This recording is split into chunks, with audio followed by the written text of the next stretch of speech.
Welcome, I'm Michael Bickert. Thanks for joining me today as we explore concepts with the objective of improving your management skills and growing your business. Do you have a notepad? Do you have a pen? Grab them now so that you can make a commitment to yourself, make a commitment to me, that you will jot down some notes. I want you to jot down some action items, something that you can implement in your business today. That's what it's all about. We need to implement to drive your business forward.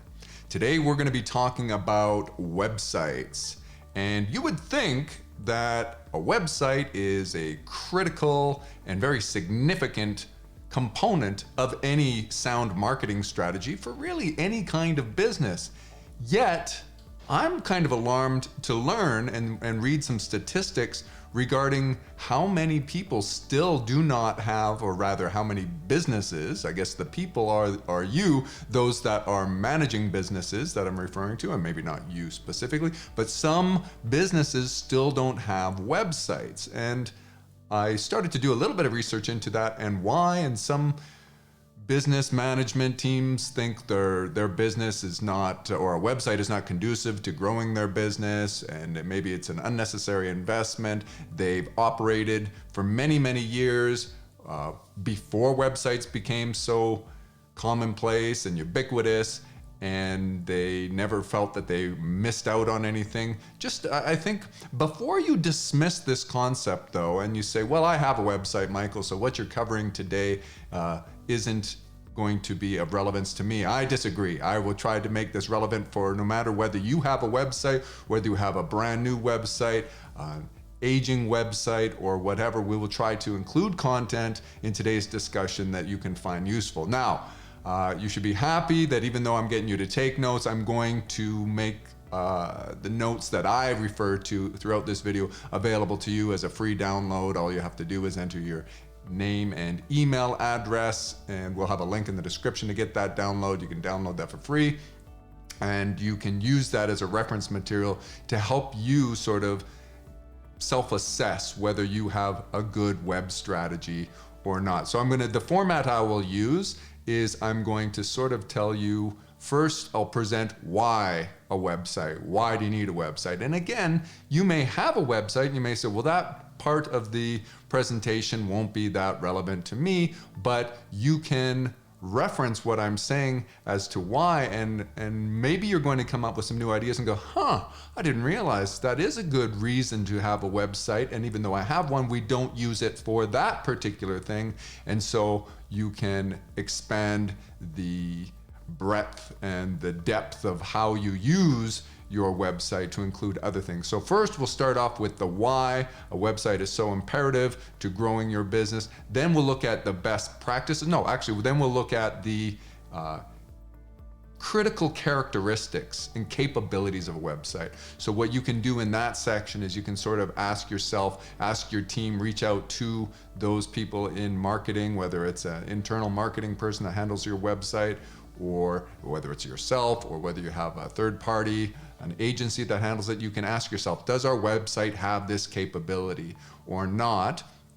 And then the last thing we'll do is best practices, those things which you should engage in, or make sure that your marketing personnel, those that you delegate this responsibility to, that they are engaging on a continual basis to optimize your website. So let's get going on this discussion, and we'll see where it takes us.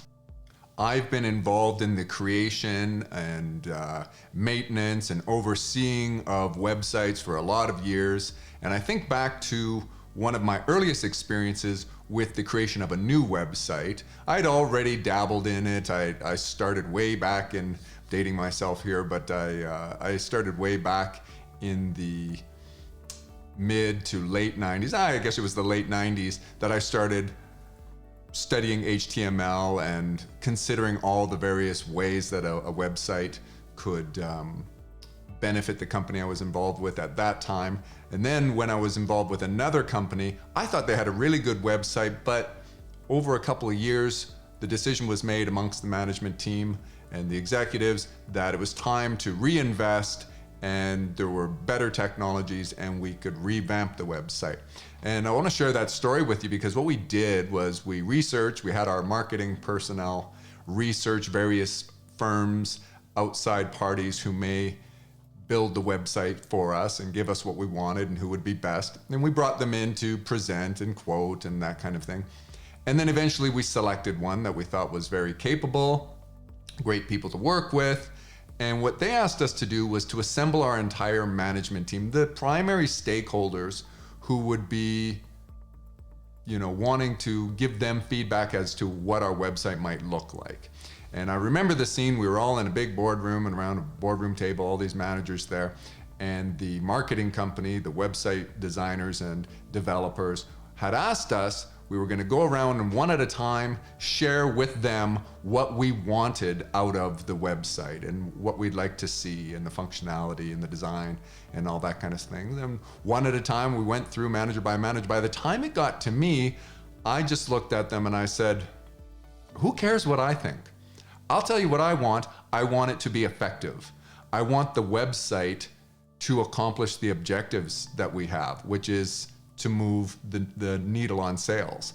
I want to convert prospective customers' leads into revenue opportunities. That's all I care about. So when I was thinking about all the various other responses people were getting where they were giving feedback on design and everything, I remember specifically saying, I don't care if it's orange with purple spots. If that's effective, if that works, then I'm all for it. So I'm reluctant because I don't have the expertise, at least back then, to give any advice. What I'd like to see is that we continually adapt to what the data tells us from the website. And I just thought I would start off with that story, the who cares what I think story, because it's something that I want you to think about as we go through this. Really, a website is designed to accomplish an objective. And if it doesn't accomplish that objective, we need to go back to the basics and sort of back to the building blocks and back to the proverbial drawing board and start over. So why a website? The first thing I've got up there is where you start with all business ideas to increase value to your target market. Everything starts and ends with value. You want to continually build value. And we've talked before about the four constituents of value and how do they relate in the context of your website is what I'm trying to say.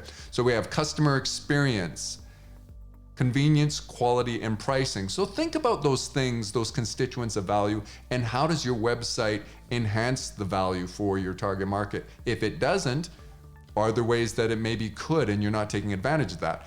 Of course, customer experience is an obvious one, is that you may have a better customer experience because people can go onto your website, they can order your products or they can learn more about your products, and it just improves the customer experience overall. And you need to sort of brainstorm the ways that your website can improve customer experience for, maybe people can book appointments with you through your website, all these kinds of things.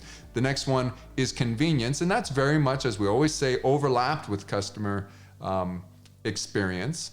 And think about in what ways your website is convenient. Maybe when you're sort of closed, your store hours or whatever it is, your operating hours, you're closed, but it is convenient for your customers to still be able to go onto your website and get information that they need critical to their ability to engage with you or decide to engage with you. Also, what about quality? You might think, how is my website going to impact my quality? And that's a really good, again, exercise for you to brainstorm and think. So maybe you use your website as a means through which you gather information back from your customers and ideas from your customers and satisfaction ratings and that kind of thing. And in that regard, it can lead to innovation. The feedback you get, the testimonials and reviews that you're getting from your customers that maybe are submitted and posted on your website, that might improve your quality because it's a source of ideas for opportunities for improvement.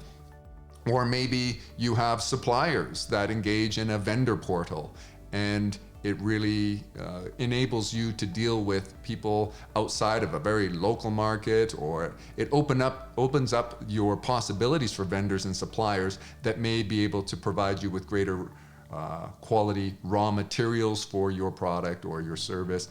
There's all sorts of ways. Maybe your website has a career section and you are able to attract better talent because you've really dedicated something in your website to your career section, and therefore you have a larger pool of talent, and that improves the quality of the services that you offer or the quality of products you offer, because those people that are part of the team, part of the management, part of the production process, they are more talented. So there's a number of ways that your website can impact quality. That's why I want you to think about how your website is actually manifesting in greater value in your product or services. And then the last one is pricing. And again, you might not immediately think how your website can add more value through pricing. Of course, your website can post your pricing, but that's not really what I'm talking about here.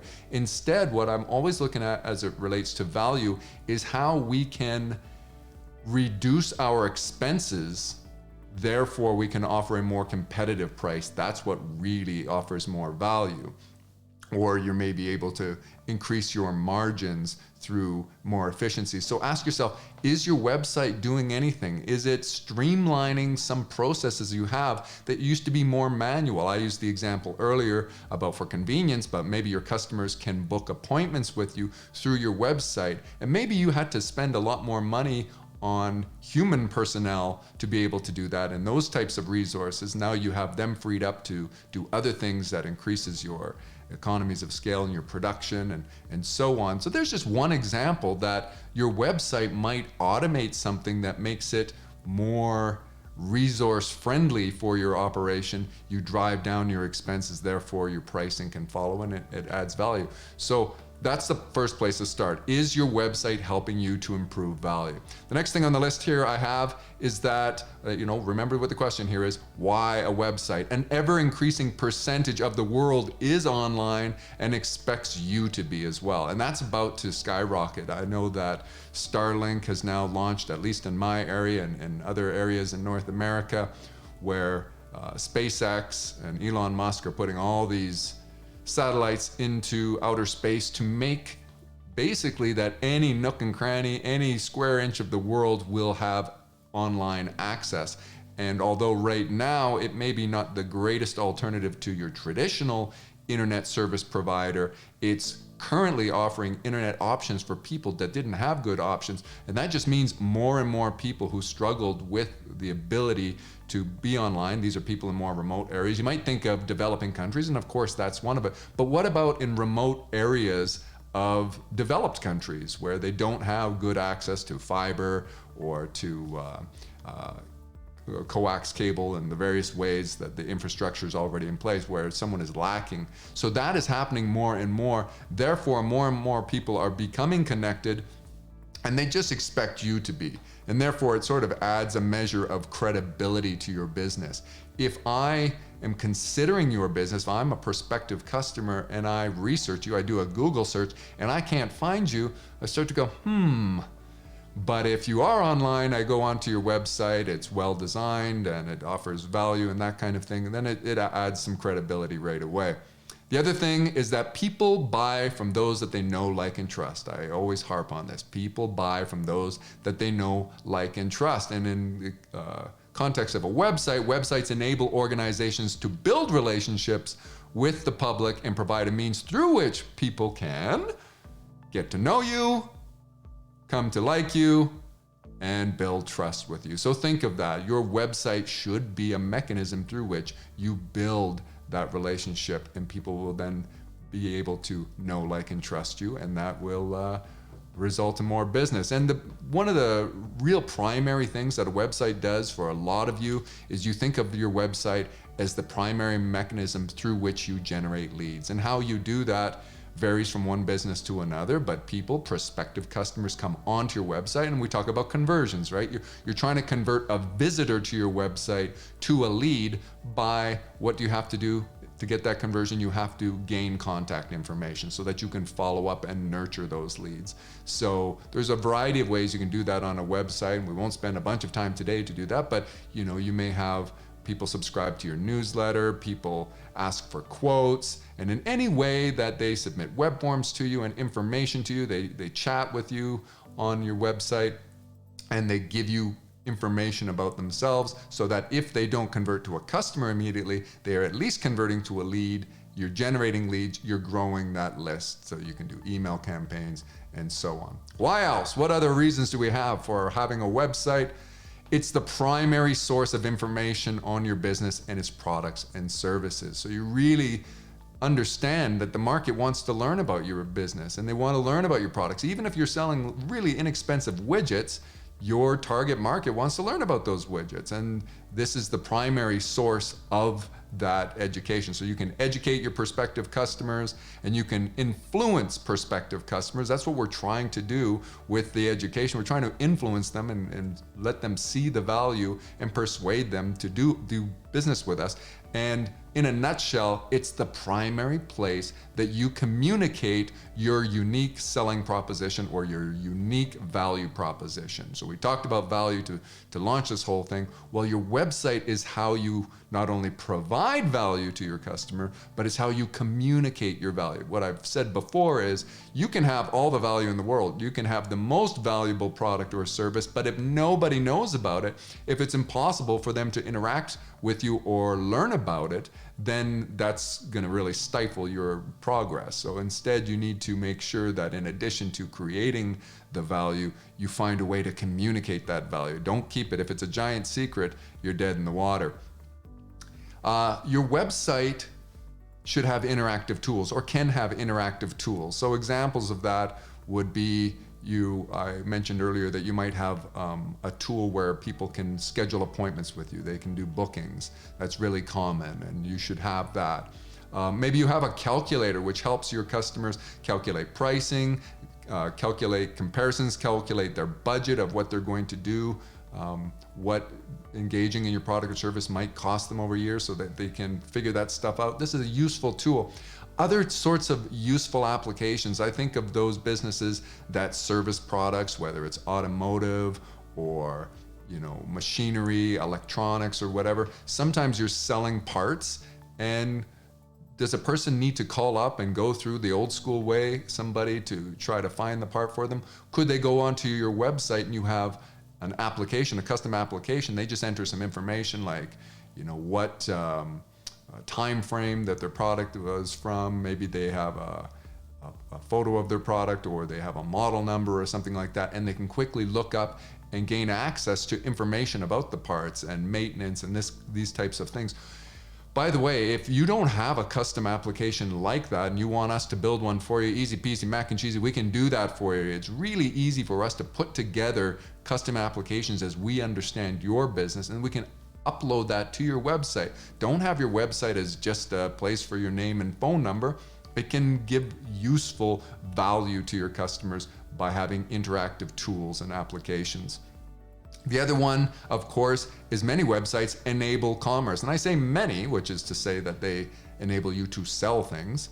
Not all websites do. Perhaps your website is a place where your customers come and learn about your product, but then in order to engage you, they have to show up at your brick and mortar store, or they have to phone you or email you or contact you some other way. It's becoming increasingly popular for websites to enable commerce, and you should consider that. Like right now, maybe you're thinking, well, I've had a website for 10 years or 20 years or however long, and it's never been really practical for my customers to engage and buy our services on there. They just contact us in another way. Start to think about, well, now with the technology improving and making it easier and easier, should we just allow people to pull the trigger and transact without having to come down to the store, or without having to pick up the phone or email us, or some of the other ways that you're doing that? Think of your website as your virtual showroom, your virtual store, your virtual sales team. What I like to do, and I've got a whole video talking about the virtual and passive sales process, is think about your sales process. What is the journey that your customer engages in, that they go through to become a customer? What steps do they have to take? And if you have a brick and mortar location, or whatever it is, however you do business, ask yourself, and you should have this documented somewhere, what is it that people typically do that they go through these steps to a sale?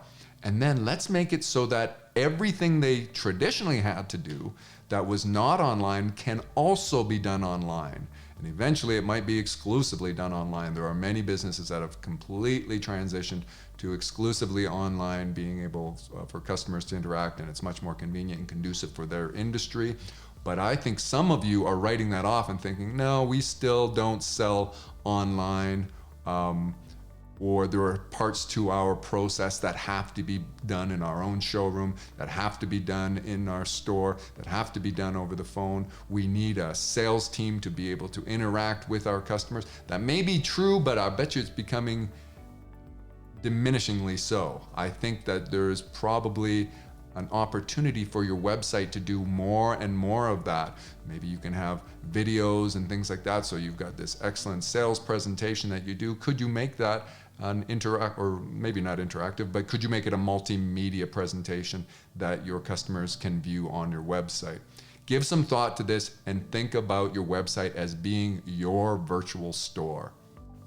The next why a website is to collect feedback from the market. So market research, you can have all sorts of surveys on your website and give customers an opportunity to give you information back to you.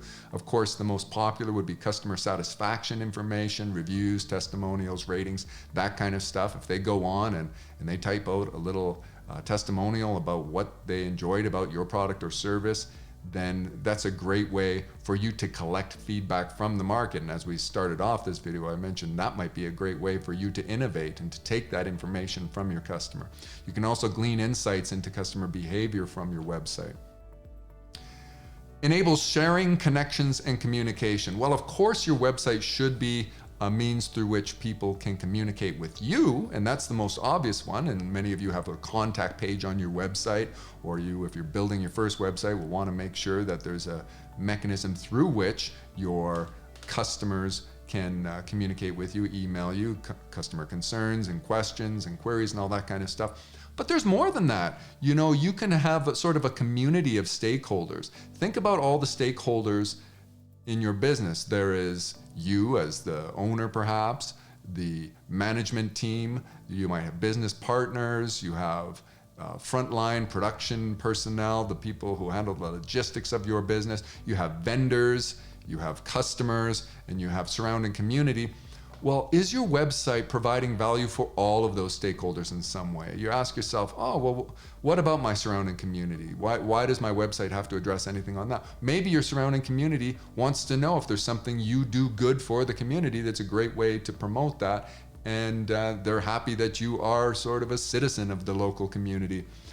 Maybe your vendors can engage with you. So your website can be a place where people share ideas with one another, not just with you back and forth, but with one another. And you can see, of course, social media.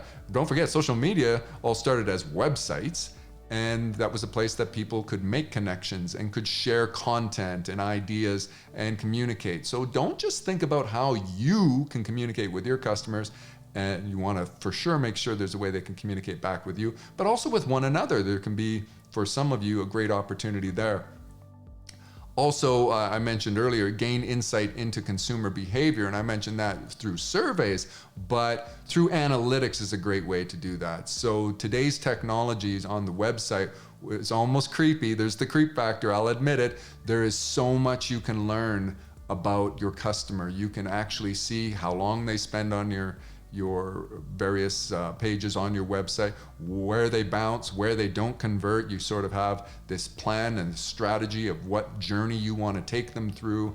And when it doesn't go through that journey, you can actually look into your analytics, into your reports, and you can gain insights. And you can say, maybe it's the pricing, because they seem to bounce on our pricing page, or maybe it's the value. We're not presenting a good enough information to communicate our unique value proposition. And there's all sorts of insights. I won't get into all of them now. I could do a whole video on I can tell you this, it's way more information is available to you than you'll probably ever use, and way more than your customer realizes. You've all heard about cookies and these types of things. Well, we can have it set up where as soon as a visitor comes onto your website, you get notified immediately, and then you can watch, you can essentially track. You could be watching television in your own home, get a a little notification on your phone. Oh, somebody's on my website. And then you can essentially track where it is they're going, how long they're spending and everything. Like I said, a little creepy.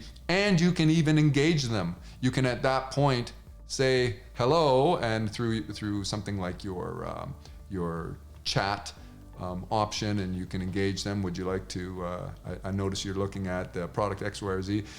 You have to decide whether that stuff works for you, but gaining insights into customer behavior is always something that managers and entrepreneurs are looking for, and your website's a great way to do that.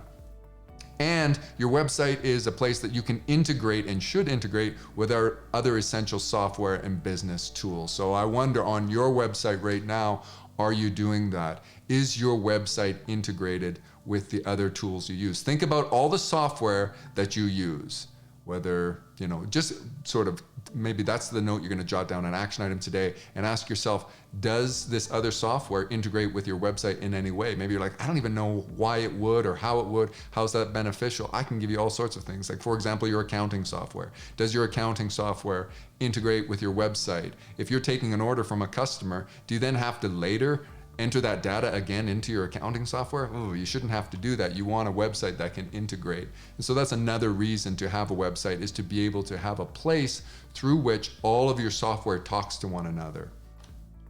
All right, now we're going to go through the critical characteristics, and this is sort of a scorecard. I want you to take a look at your own website if you have one, or if you're considering one and you're building it.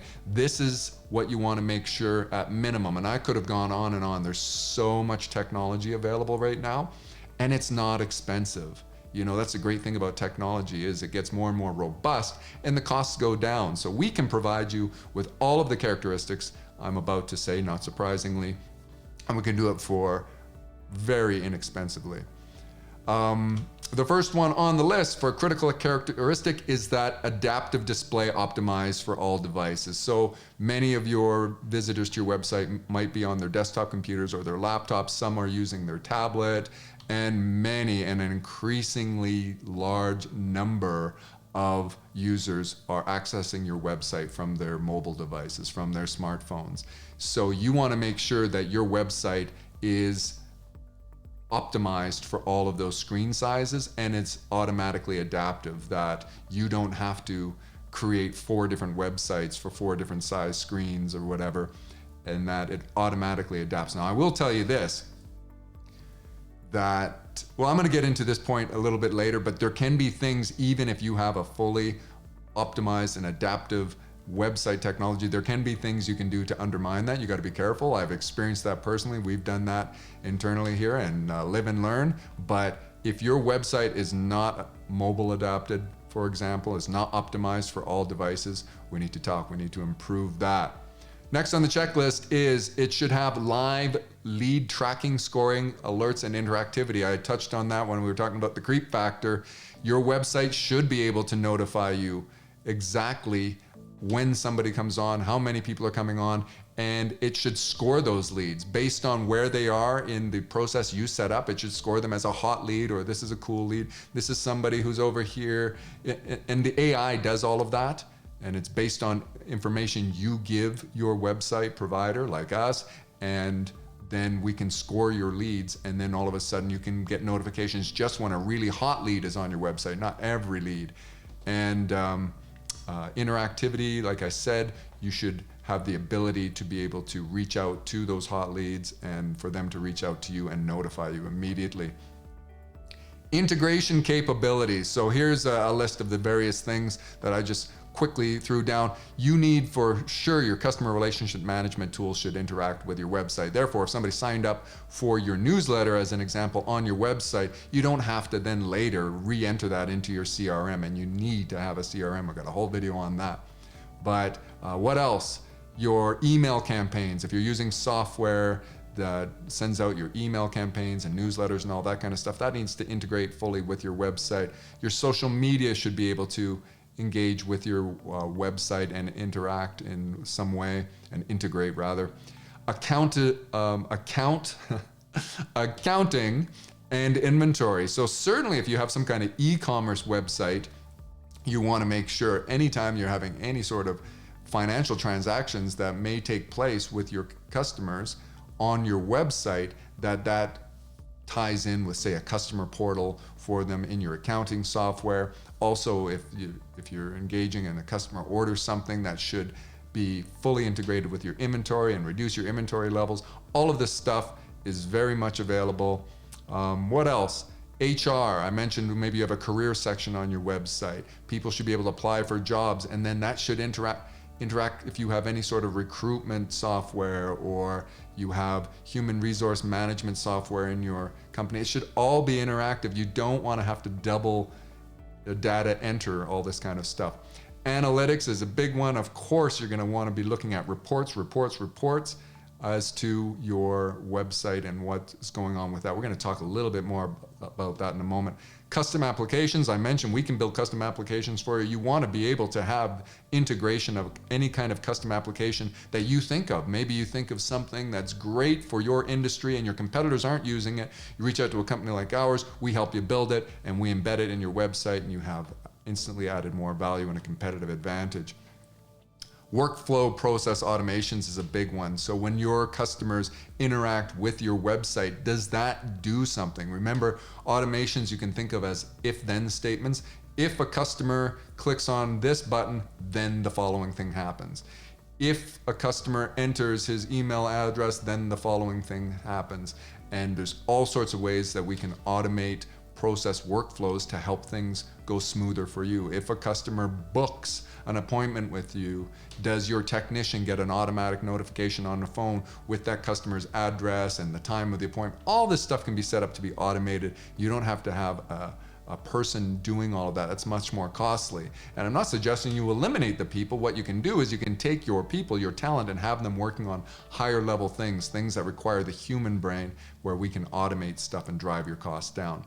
Third-party widgets, tools, applications, and plugins should all be available on your website. And therefore, that makes your website sort of infinitely customizable. So you have this opportunity to have this bespoke website unique to your business that offers value in a way that you conceived, because you have all these plug and play abilities. And we have, I think literally thousands of things and these types of widgets that we can build into your website at the drop of a hat. Embedding capabilities. So these are things that you might want to have appear on the website page, and it's embedded from other areas and then fully integrated as well. Surveys are one thing. Another one is web forms. These are very common on websites. You've probably used a lot of this. Video, you want to be able to embed video on your website, and we can do all of that. Continuing on with critical characteristics. Communication channels. These are the various ways that you on your website may be able to communicate with your customers and have them communicate with you. You want to consider some or all of these. Chat. And if you're going to have chat, do you have live chat that is manned by people like live agents who are standing by? Or are you doing the chat bot, automated communication channel with your chat? Also, of course, email. People should be able to communicate with you via email. You can either have email addresses or web forms that essentially communicate through email. And telephony is another one. You don't see this commonly on websites, but we have the capability to do this, and I think your website should. What about your chat agents? Now, let's say somebody was on your chat and they wanted to, so they're talking with an agent, they're asking questions, and does your agent even have the option to say, hey, would you like to enter your phone number and I'll switch this to a phone call? Or our technology, we don't even need the customer to enter the phone number. We can turn it into a verbal conversation through their computer, through the chat. Do you have that option? And I would consider that a telephony. And video conferencing is another one. All of this stuff is available, and again, it's fairly reasonably priced. You don't have to have all this stuff, but you ask yourself, will this add to the convenience, to the customer service? Will this drive up our quality, drive down our pricing in any way? How might this improve the customer experience and the quality that we offer? The next one I have up there for critical characteristics that you should make sure on your scorecard that your website has this capability is restricted access portals. So do you have an ability for a customer to sign in for, say, premium content, or for information that's relevant to their order history with you? a customer portal is a great place, and we should be able to organize that in such a way that there's different tiers of customers, there's different groups and types of customers, and what they have access to changes based on maybe, how valuable the customer is, or what level of access I guess they've signed up for, kind of thing. And another one would be vendor access. Do your vendors have the ability to go on and be able to communicate with you, take a look at inventory levels without having to call you up and make recommendations? Hey, we notice that, whatever. Your vendors and your suppliers, there might be a portal in there that you can have some very interesting and useful applications that make it streamline the ability for you to do business with them. The next one I have on here is contributors to your website. So maybe you have a photographer who updates, maybe you have some sort of restaurant or similar food that you have daily specials and this kind of stuff, and there's somebody taking photos, and that's all they are. It's a professional photographer. And does he have access to an online portal that he or she can upload information and photography for use on your website? This is another thing that you want to make sure that you have on the checklist. Site owner management tools are critical. What you don't want to do is sign up for a website and get a website designed and developed that only the developers like us have the ability to maintain.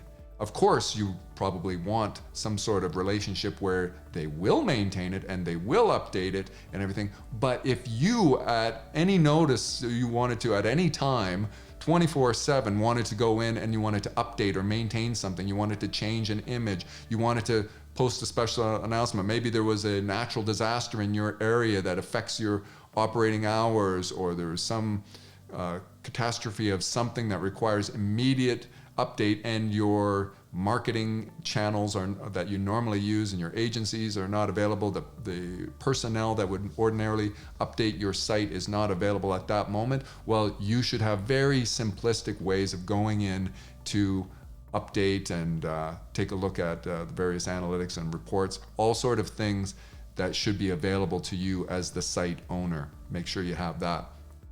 What about reliable hosting?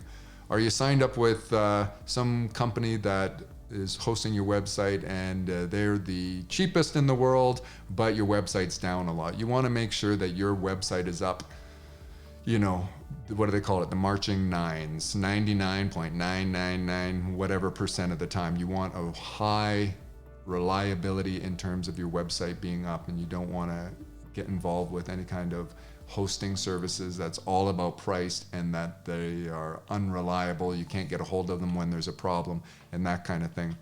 And then the last one I have on here is security. You want a website that is secure. This is one of the critical characteristics of all websites. So you want to make sure that the information on your website is encrypted and that you have SSL certificates. So if you don't know much about this, think about when you're on a website. Have you ever went to a website and then, say, your Chrome browser sent up a warning and said this is an unsecure website or whatever, proceed at your own risk, and you can, what happens most cases is if it's your first time there, you're not going to go. You're going to go, well, forget about it, I'm not going to go there. Well, that's just an AI. That's just Chrome looking to see if this information on this website is encrypted. Does it follow sort of universal, globally well-known protocols for encryption and security to make sure that people can't be spying on you while you're on that website and stealing your information and that kind of thing? And the SSL certificate, if you just want a quick way to know whether your site has an SSL certificate or not, is do you have that little green padlock emblem right next to your URL when you're on the website? All your pages should have that. If they don't have that, you and your customers are not getting the level of security you should have on your website. Now let's get into the best practices as we wind down the video here. Here are the things you want to make sure that you are doing to maximize your opportunity with your website. And if it's not you, then who? Your marketing personnel, your marketing agency, whoever you're working with needs to do the following things. The first one I have on the list is you want to have design theme consistency. So think about consistency between your brand and your website. What is your brand all about? And if you have a very formal upscale brand and then you have a loosey-goosey website that uses Comic Sans font, and so like that would be an inconsistent thing. So you want to consider the colors. What about your logo colors and that kind of thing? So do you have any sort of design skills yourself, or are you relying on somebody who is going to make sure that there's design consistency between what your website is and your social media? And think about things like font, the images, and various other elements that are on your website. You want to have design consistency, and from one page to another, don't want it all over the place. And I will admit to you that we built a website, I'll call it 2 years ago, and then what happens, and this happens in a lot of organizations, is because we do have those tools and I empower my people to be able to update the website and everything. Some of them don't have design skills or whatever, but they're interested in their department, and so they update something. Over time, it can become what I describe as a bit of a hot mess. And that happened internally, and we have to go back to marketing and say, hey, can you revamp? Can you clean things up, add some consistency, some design consistency in all the elements, all the pages, site-wide, and that kind of thing. So make sure that you're looking at that from time to time, because it can get away on you. You want to have intuitive and simple layout. You want to make sure that you're optimized for search engines, and there's various ways. We're not going to get into them today, how you do that, but you want to make sure that Google can find you very easily, and when people are searching for relevant keywords, key terms that are relevant to your business, that they find your business. Retargeting code. If you are doing any sort of search engine marketing, pay-per-click advertising and display banner advertising, that kind of stuff, are you making sure that you have retargeting, or also known as remarketing code, on all those pages? If you aren't doing this, if you don't know what I'm talking about, we don't have time to get into it today, but that's something, a note that you're going to want to explore a little bit more. Routine effectiveness testing and tweaking. So remember what that comment when I told you the anecdote of when I met with that company many years ago about building the website, and I said, who cares what I think? What I want is it to be effective. I want it to accomplish the objective. So there are various tools. I've listed a few here that you can use, conversion metrics that you can take a look at, A/B testing, heat mapping, these types of things where what you have to understand is that marketing is far from an exact science. But don't let your marketing personnel talk you into believing that it is such an art that only they can do it and no one else can do it. What it is it's not an exact science, but there can be, you can operationalize it. You can make it so that things can be more measured.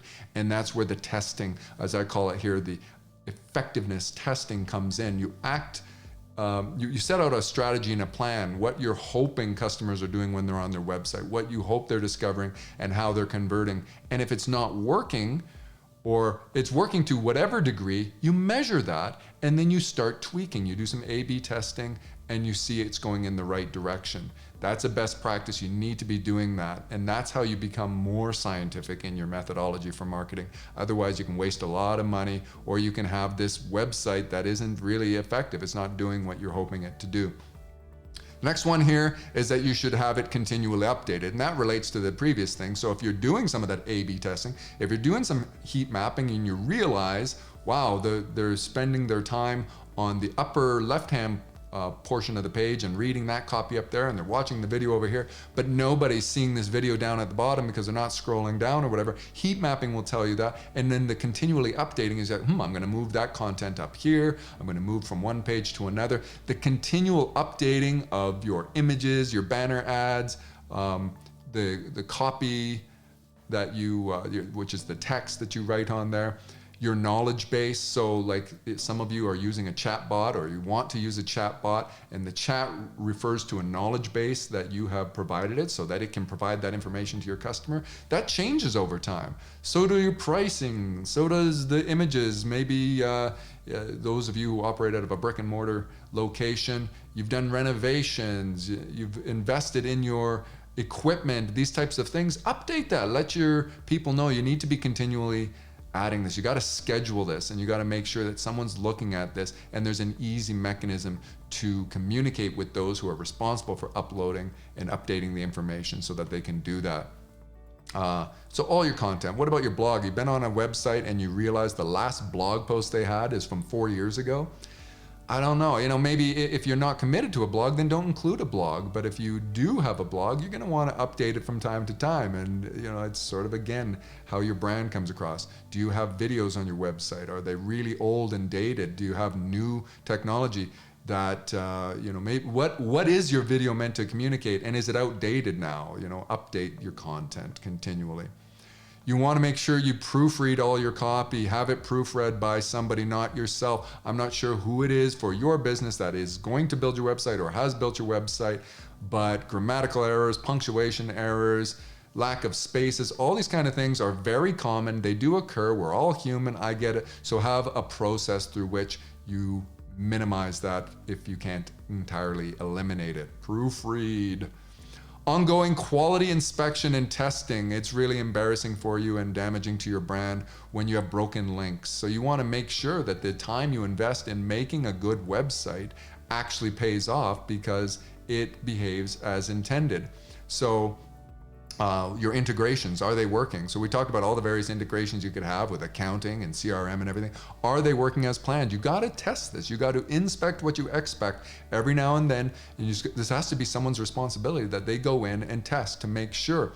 We set up this whole process once for customers to be able to claim a reward on the website and everything. And we entered a particular email address and automations that were going to occur. And then we didn't test it, and we realized over enough time that how come nobody's doing this? And we realized that it was just a broken thing on our end where nobody was checking that particular email. We didn't associate it with somebody else. Really rookie mistake, but testing is how you discover these things.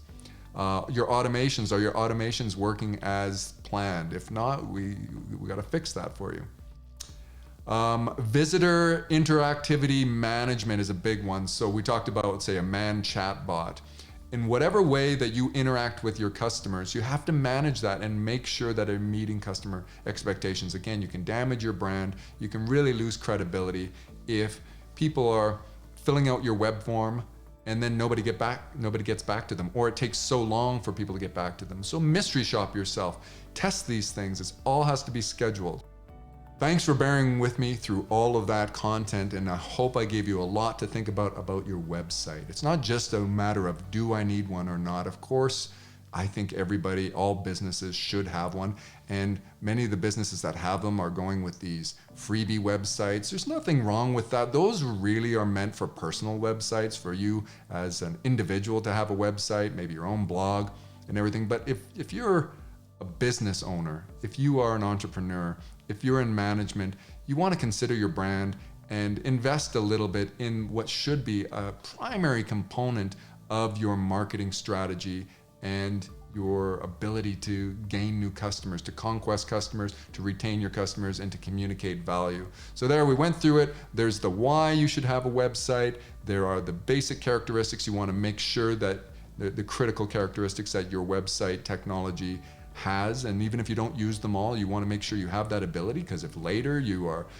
brainstorming with your team and you think of an idea that, if we did have that telephony option that he mentioned, if we did have that video conferencing, whatever it is, we could do the following, and if you don't have that, then how are you at it? So those were the critical, and then the best practices. This is really about making sure that your website doesn't become stale, old, and damaging to the brand, counterproductive to what it's supposed to be doing. That's where I'm going to leave it today. That was a mouthful. As I said earlier, I will share those notes. There will be a free download. Go down into the description. Follow the link there. It'll ask for your name and email address. You can have all of this, and then you can reference it. You can pass this video along, forward this video to your marketing personnel or whoever your agency is, or review it from time to time yourself and pass those notes along. Give yourself sort of a score about where you fall in terms of your commitment to your website. And then put some notes in the comments here. I want to hear back from you. Is there some really important things that I forgot? Always there is. I always forget things. I go back later and I think, I forgot to mention this or whatever. I'd like to hear those things from you in the comments so that we can learn from one another, because we need to learn from one another. Perpetual refinement.